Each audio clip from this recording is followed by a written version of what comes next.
Hello guys, स्वागत है आपका जी स्माइल टेस्ट पर।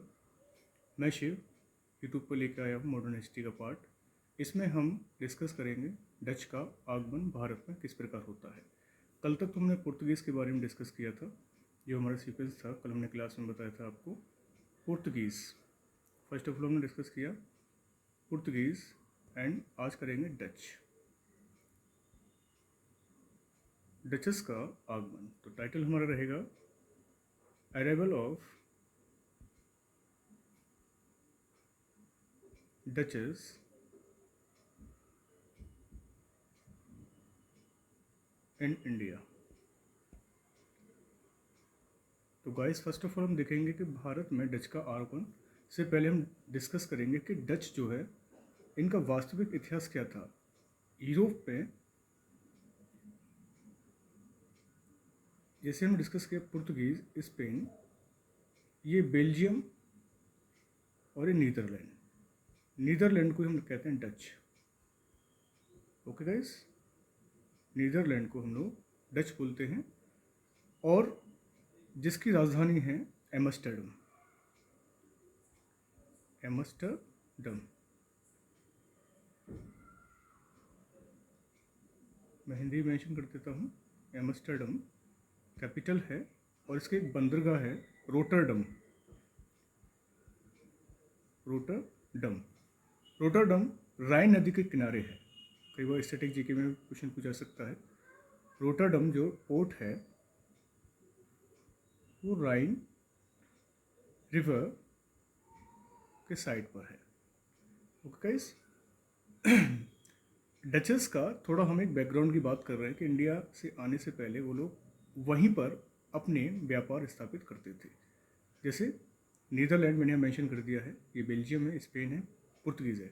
स्पेन का अधिकार नीदरलैंड पे था, इसका राइट था यहाँ पर, मतलब इसके उपनिवेश था नीदरलैंड पर।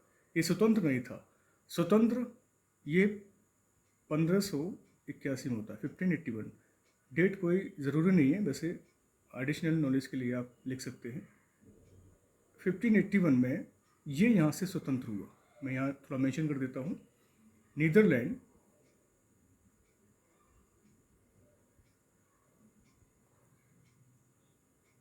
को जो लिबर्टी मिलती है वो 1581 में मिलती है। किससे मिलती है? फ्रॉम, अभी डिस्कस किया हमने, स्पेन से यहाँ पर देखने को मिलता है। स्पेन से आज़ाद हो जाता है नीदरलैंड 1581 में, और उससे पहले भी ये पुर्तगीज से संबंध बनाता है ट्रेडिंग की। मैक्सिमम जो ट्रेडिंग होता है इसका वो लोकली रहता है, पुर्तगीज़ के साथ ही रहता है इसका ट्रेडिंग। पुर्तगीज़ के साथ ट्रेडिंग चलता है नीदरलैंड का, जो आज हम डच के रूप में जानते हैं। ओके गाइस, पुर्तगीज़ के साथ ट्रेडिंग चलता है और जिसमें spices, cotton, etc local Europe में ही इनका ट्रेडिंग रहता है।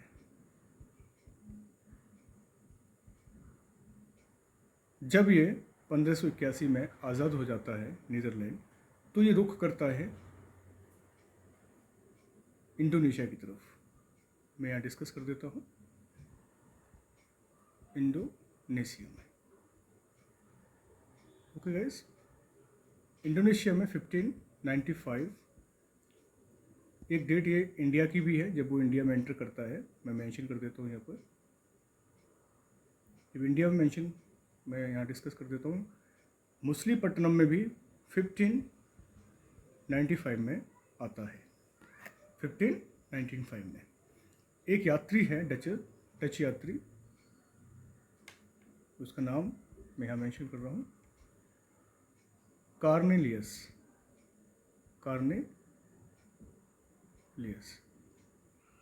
काफ़ी इंपॉर्टेंट है डच यात्री कार्नेलियस। इंडोनेशिया आता है, ये इंडोनेशिया आपको इधर पड़ेगा, ये थोड़ा ऊपर बन गया है। 1595 इसको हम मसालों का द्वीप कहते हैं, मसालों का द्वीप। वैसे भी आपकी जीके हिस्ट्री में तो समझ में आ ही रहा है, बाकी आपके स्टैटिक जीके भी काम इसमें आएगी। काफ़ी एग्जाम्स में पूछा जाता है कि मसालों को द्वीप किसे कहते हैं, इंडोनेशिया को। और सबसे पहले यात्री कार्नेलियस 1595 में इंडोनेशिया विजिट किया उसने, और इंडोनेशिया को विजिट करते हुए उसने बांटम, एक जगह है बांटम, पर अधिकार कर लिया। बांटम पर अधिकार कर लिया। साथ ही साथ इसने मलक्का पर अधिकार किया। हमने कल गाइस डिस्कस किया था, डचों ने भी मलक्का पर, पुर्तगाल ने भी मलक्का पर अधिकार किया था, और मलक्का पर इन्होंने भी अधिकार किया। ये मलाया द्वीप है, और बीच में मलक्का संधि है, इधर जकार्ता है। तो गाइस ज्योग्राफी के पॉइंट ऑफ व्यू से डिस्कस हो जाता है कि ये क्या है, मलक्का संधि पूछा जाता है। मलक्का संधि से ही सारा ट्रेडिंग होता है, इंटरनेशनल ट्रेडिंग जो भारत की तरफ मूव करता है। तो इंडोनेशिया में इन्होंने अपनी अच्छी तरह से एक राइट इस्टेब्लिश किया। दैन फिर ये 1595 में ही अपनी कंपनी इस्टेब्लिश करते हैं यहाँ पर, United of Dutch east Indies, United of Dutch east Indies. Okay guys, Hindustan में 1595 में मछलीपट्टनम में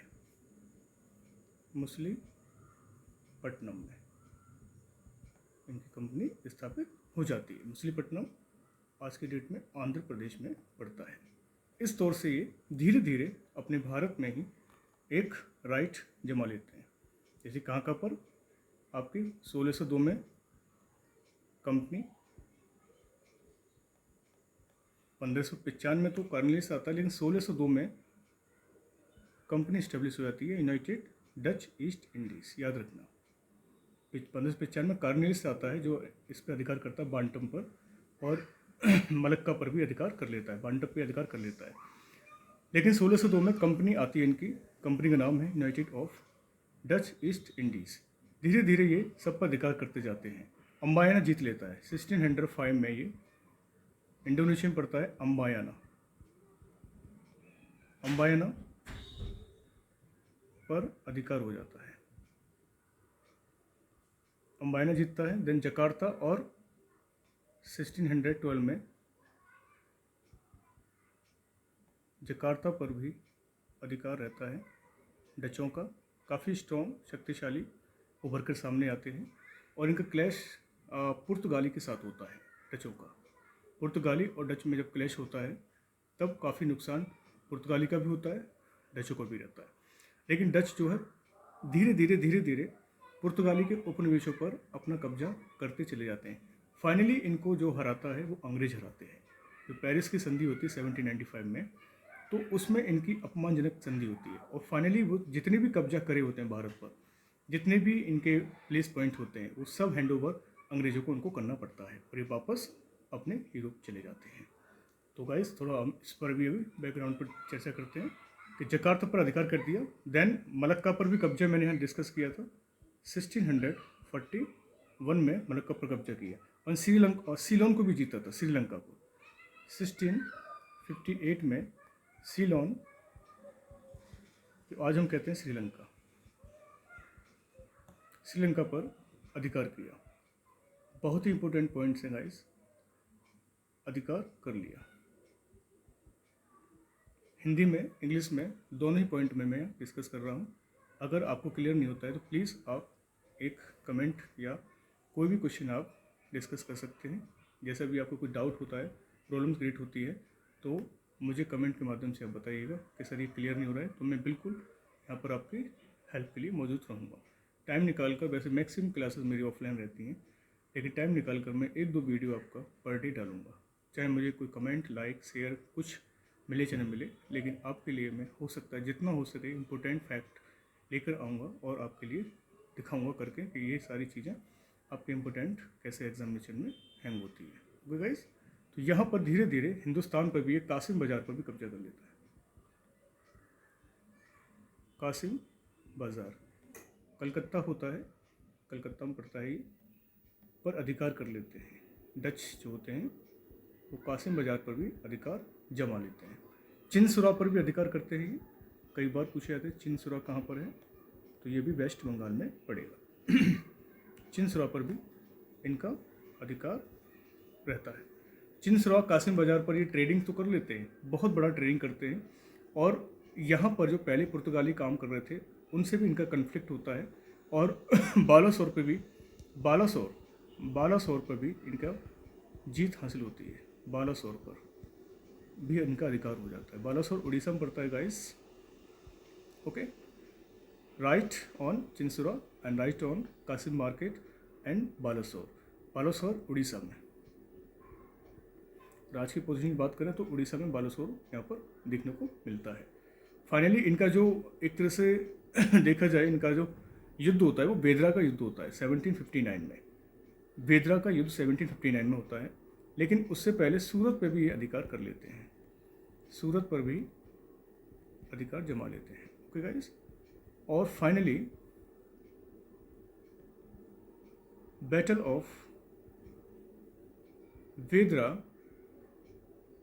जो 1759 में होता है, इनकी पराजय हो जाती है। कई बार पूछा था बैटल ऑफ बेदरा युद्ध कब होता है, वो 1759 में होता है, और फाइनली ये हार जाते हैं बेदरा के युद्ध में। ठीक है, और इसमें जो जीत होती है वो ब्रिटिशर्स जीत जाते हैं। इसमें ब्रिटिशर्स की जीत हो जाती है और डच हार जाते हैं। और फाइनली इनकी एक ट्रीटी होती है, यहाँ लिख देते हैं finally, treaty of Paris 1795 AD। और जितने भी जीते हुए प्रदेश होते हैं डचों के द्वारा या मेंशन कर देता हूँ, डचों के द्वारा जितने भी जीते हुए प्रदेश होते हैं, उन प्रदेशों को अंग्रेज़ों के हवाले या अंग्रेज़ों के हवाले डच कर देते हैं और अपने देश और अपने यूरोप वापस चले जाते हैं। तो गाइस काफ़ी इंपॉर्टेंट पॉइंट्स हैं, मैंने यहाँ मेंशन कर दिए हैं। डच जो है जहाँ से क्वेश्चन बनेंगे कि किस तरह से डचों ने अपना लोकल बिजनेस इस्टेब्लिश किया था। लोकल बिजनेस वो पुर्तगीज़ के साथ करते थे। नीदरलैंड के रूप में जो डच जो है आज नीदरलैंड होता है, जिसके कैपिटल में लिखा है एम्स्टर्डम है, और एम्स्टर्डम जो है रॉटरडम पर बसा हुआ है। मैंने मेंशन किया रॉटरडम पोर्ट, एम्स्टर्डम जो है रॉटरडम पोर्ट है एम्स्टर्डम के अंदर, और वो जो है राइन रिवर के पास बसा हुआ रॉटरडम पोर्ट जो है। इसी के सारे ये अपना बिजनेस करते थे, पुर्तगीज़ नीदरलैंड पुर्तगीज़, इस तरह से। देन इन्होंने मूवमेंट जब किया था तो वो इंडोनेशिया के साथ इन्होंने एक ट्रेडिंग शुरू किया था। तो डच यात्री कार्नेलियस जो स्पाइस कॉटन के लिए और लोकल यूरोप ट्रेडिंग इनका करता था, जो मैं डिस्कस कर चुका हूँ। लेकिन फाइनली कार्नेलियस आया था 1595 में, और वो पहुँचता है आपके मछलीपट्टनम में। तो पहली कंपनी जो आती है वो मछलीपट्टनम में आती है 1602 ईस्वी में, United of Dutch east Indies के रूप में ये क्वेश्चन पूछा जाता है। इंडोनेशिया के रूप में ये इंडोनेशिया सबसे पहले आते हैं। मसाला एक द्वीप होता है, उसको वहाँ से मसाला प्राप्त करते हैं। देन धीरे धीरे फिर ये आपके हिंदुस्तान में हर जगह फैल जाते हैं। बांटा पर अधिकार कर लेते हैं, मलक्का पर भी अधिकार कर लेते हैं, ये डिस्कस किया है। जकार्ता और मलाया के बीच में मलक्का एक संधि होती है, जहाँ से इंटरनेशनल ट्रेड आज भी हमें देखने को मिलता है। देन 1605 में अम्बायाना पर अधिकार होता है, 1612 में जकार्ता पर अधिकार करते हैं। देन 1658 में सीलोन पर, श्रीलंका पर भी अधिकार ये कर लेते हैं। कासिम बाजार कलकत्ता पर अधिकार होता है, कासिम बाजार कलकत्ता एक ट्रेडिंग पॉइंट बन जाता है इनका यहाँ से, जो कलकत्ता में पहले ब्रिटिशर्स बाद में ब्रिटिशर्स आते हैं, इससे पहले आपके पुर्तगीज़ का कब्जा था। चिनसुरा पर अधिकार होता है इनका, चिनसुरा भी आपके बंगाल में पड़ता है। बालासोर उड़ीसा पर भी अधिकार हो जाता है। धीरे धीरे ये सूरत पर भी अधिकार करते हैं, लेकिन फाइनली इनका युद्ध ब्रिटिशर्स से हो जाता है 1759 में, और ब्रिटिशर्स इसमें इनकी पराजय हो जाती है और फाइनली ट्रीटी होती है पेरिस की 1795 में, कई सालों बाद। वैसे हार तो 59 में ही हो जाते हैं इनके हार, क्योंकि ये ज़्यादा अपने आप को इस्टेब्लिश नहीं कर पाते हैं। मैक्सिमम प्लेस जो है हैंड ओवर हो जाते हैं अंग्रेज़ों को, और वो अंग्रेज़ जो हैं इनको पूरी तरह से कोई व्यापार में छूट नहीं देते हैं, और ये दब दबा के अपने अंडर में या ब्रिटिश के अंडर में रहते हैं। तो फाइनली वो अपने तरफ से प्रपोजल देते हैं कि हमें पेरिस की संधि के द्वारा और जो भी देश है प्रदेश हैं आप हैंड ओवर कीजिए और हम अपने यूरोप को वापस चले जाएंगे। तो इस तरह से देखा जाए उनको मजबूरी थी जाना, क्योंकि उनके पास कोई ऑप्शन नहीं बचा था। सारे के सारे प्रदेश और प्लेसेस जो भी पॉइंट थे वो सब कुछ कब्जा कर लिया था ब्रिटिशर्स ने, और इनकी पेरिस की संधि 1795 में होते ही और ये अपने हमारे हिंदुस्तान को छोड़कर अपने यूरोप वापस चले जाते। तो ये दोस्त रहा हमारा पॉइंट, डिस्कस किया हमने डचों के बारे में। Okay guys.